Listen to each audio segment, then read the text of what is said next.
कर कटौती कटौती कटौती कटौती विधेयक राष्ट्रपति ट्रंप के हस्ताक्षरित 2017 कर कटौती और जॉब्स अधिनियम या TCJA के कई प्रावधान 2025 के अंत में समाप्त होने वाले हैं। उन्होंने ट्रंप कर कटौती को स्थायी बनाने तथा करों में और भी अधिक कटौती करने का वादा किया है। जर्नल ने 3 अर्थशास्त्रियों से बात की जो कॉर्पोरेट करों के विशेषज्ञ हैं। व्यापार करों से गुजरें। हम थोड़ी देर में बताएंगे कि इसका क्या मतलब है। और व्यक्तियों के लिए कर। हमने उनसे पूछा कि 2017 के कर कटौती के क्या प्रभाव होंगे और यदि वे समाप्त हो जाएं तो क्या होगा। आइए कॉर्पोरेट करों से शुरुआत करें। 2017 में TCJA ने शीर्ष कॉर्पोरेट आयकर दर को स्थायी रूप से 35% से घटाकर 21% कर दिया, जिससे अमेरिका अन्य G7 देशों के समकक्ष आ गया। हम अब अपनी कंपनियां नहीं खोएंगे, वे हमारे देश में ही रहेंगे। कंपनियों द्वारा कम कर चुकाने के परिणामस्वरूप कॉर्पोरेट निवेश पर मामूली प्रभाव पड़ा, जो बढ़ गया। ये हार्वर्ड के अर्थशास्त्र के प्रोफेसर गैब्रियल चेट्रोरिच हैं। उन्होंने एक अध्ययन का सहलेखन किया जो कम कॉर्पोरेट टैक्स के प्रभाव पर केंद्रित था। उस समय ट्रंप के ट्रेजरी सचिव स्टीवन मनुचिन ने कहा था कि कर कटौती से इतनी आर्थिक वृद्धि होगी कि खोए हुए राजस्व की भरपाई हो सकेगी। ये योजना न केवल अपने कर का भुगतान करेगी बल्कि ऋण का भी भुगतान करेगी। चेट्रोरिच अध्ययन में पाया गया कि ऐसा नहीं हुआ, कम से कम कॉर्पोरेट कर राजस्व के मामले में तो नहीं।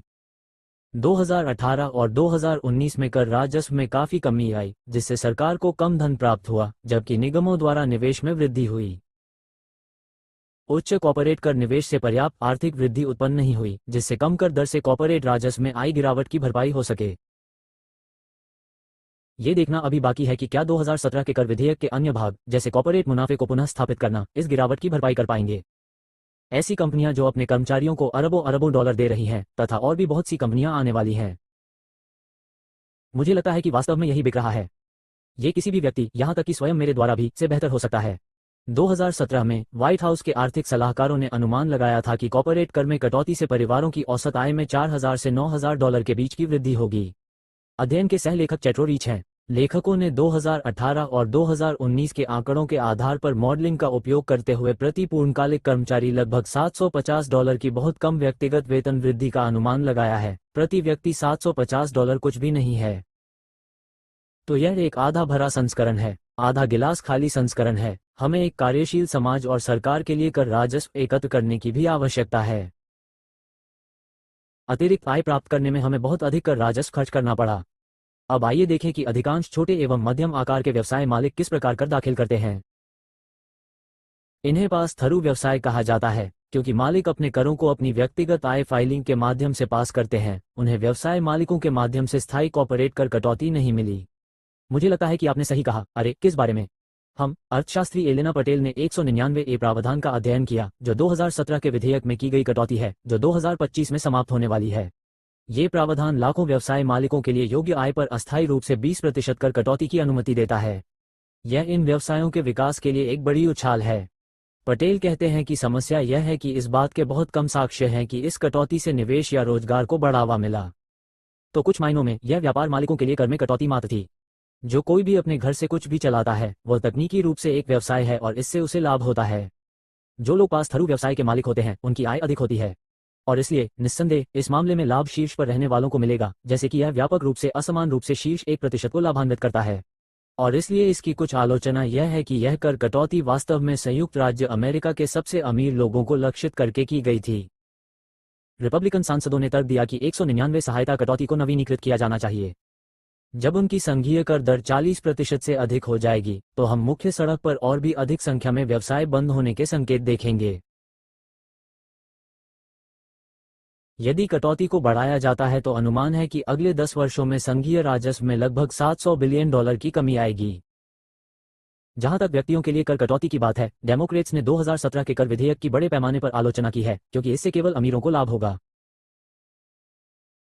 राष्ट्रपति शीर्ष 1% का हिस्सा हैं और इस विधेयक का उद्देश्य शीर्ष 1% की मदद करना है। विलियम्स कॉलेज के अर्थशास्त्र के प्रोफेसर जॉन बाकिया का कहना है कि वास्तविकता अधिक जटिल है। आय वितरण के शीर्ष 1% लोगों को उनकी आय के लगभग 2% के बराबर कर कटौती मिलती है, जबकि मध्यम वर्ग और निम्न आय वाले लोगों के लिए कर कटौती उनकी आय के प्रतिशत के रूप में कम थी। आय वितरण के निचले 20% लोगों के लिए सबसे गरीब 20% कर कटौती उनकी आय का लगभग आधा प्रतिशत थी।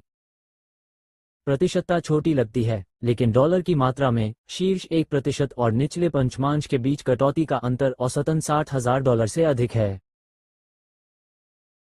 कांग्रेस के बजट कार्यालय का अनुमान है कि व्यक्तिगत आयकर में कटौती को जारी रखने की लागत अगले 10 वर्षों में $3/4 ट्रिलियन से अधिक होगी तथा ब्याज में 400 बिलियन से अधिक की वृद्धि होगी।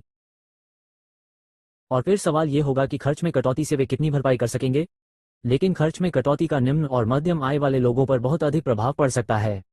डेमोक्रेट्स ने चेतावनी दी कि 2017 के कर कटौती को बढ़ाने से अमेरिकियों की मदद करने वाले कार्यक्रमों की कीमत चुकानी पड़ेगी।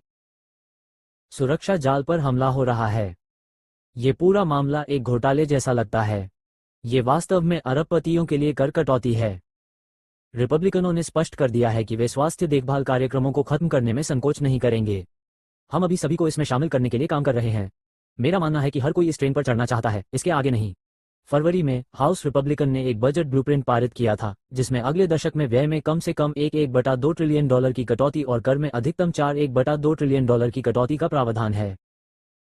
उत्तरदायी संघीय बजट समिति, जो एक गैर लाभकारी समूह है तथा कम घाटे का पक्षधर है, का अनुमान है कि ट्रंप की कर प्राथमिकताओं के कारण अगले 10 वर्षों में सरकारी राजस्व में $5 से $11 ट्रिलियन तक की कमी आएगी। एलन मस्क के सरकारी दक्षता विभाग ने संकेत दिया है कि उनके द्वारा किया जा रहा कार्य करों को कम करने में सहायक हो सकता है। जैसा कि हम देख रहे हैं कि बचत सीधे तौर पर कर में कटौती के रूप में सामने आएगी। तो हाँ, यह अभी भी एक खुला प्रश्न है कि ट्रंप और रिपब्लिकन इस अंतर को कैसे पाटेंगे। सब कुछ पूरी तरह विस्तारित करने में लगभग $5.2 ट्रिलियन की लागत आएगी। तो ये बहुत सारा पैसा है।